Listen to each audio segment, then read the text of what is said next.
Welcome to the Crossroads exhibit at the Milwaukee Public Museum. Today we are answering questions about ancient civilizations submitted by MPM members. Carrie asked, why did the ancient Egyptians stop building pyramids? Maybe the best way to answer that is to look at what came before the pyramids and what came after. The first Egyptian monuments intended to honor their rulers were fairly simple one-level structures called mastabas. Over time, mastabas were built one layer on top of another, the foundation of the later pyramids. Some of their early attempts to build giant pyramids were unsuccessful. The Great Pyramids of Gaza were completed around 2560 BCE, attributed to the great Egyptian architect Imhotep. Later Egyptians invented the use of columns, which allowed more sophisticated structures. In the Crossroads of Civilization exhibit, museum visitors experienced this transition. The model of Ramesses III's temple, built nearly 1,500 years after the Great Pyramids, shows advanced construction with courtyards, chambers, statues, decorative art, and hieroglyphs, which tell us their stories. Their influences are seen even today, and their purpose as symbols of authority and might remains the same as the Egyptian pyramids some 5,000 years ago. Jennifer asked, where is the real Rosetta Stone located, and how did scientists crack the code of its hieroglyphs? Today, the original Rosetta Stone is on display in the British Museum in London. Napoleon invaded Egypt in 1798. In August 1799, his soldiers found the Rosetta Stone in the Egyptian town of Rosetta, today known as Rashid. There are 3 scripts carved on the stone. However, there are only 2 languages. The top script is hieroglyphs, and the middle script is Demotic, which is a cursive form of hieroglyphs.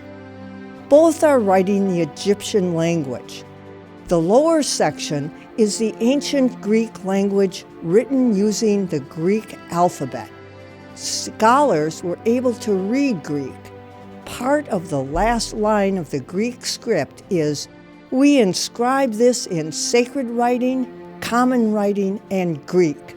Therefore, they knew that all 3 inscriptions said the same thing, and that one of them they could read.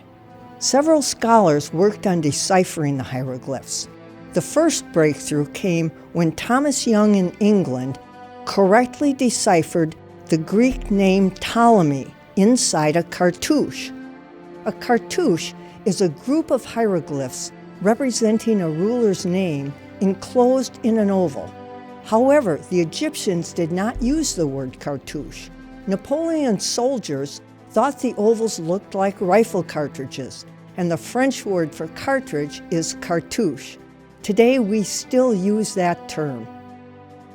In France, in 1822, Champollion finally deciphered the code and published his findings. Scholars had assumed that hieroglyphic script was picture writing. Champollion figured out that the glyphs are primarily phonetic.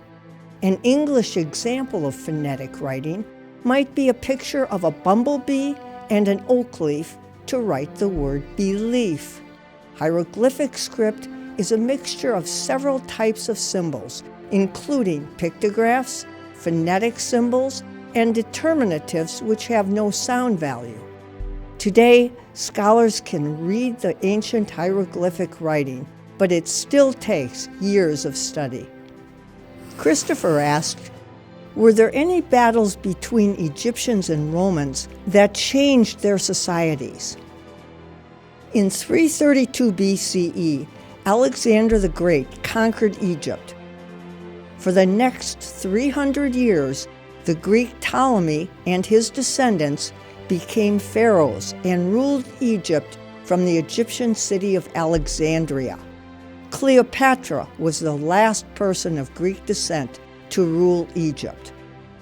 In Rome, in the years following the death of Julius Caesar in 44 BCE, there emerged a power struggle between Octavian, Caesar's great-nephew, and Antony, one of Caesar's generals.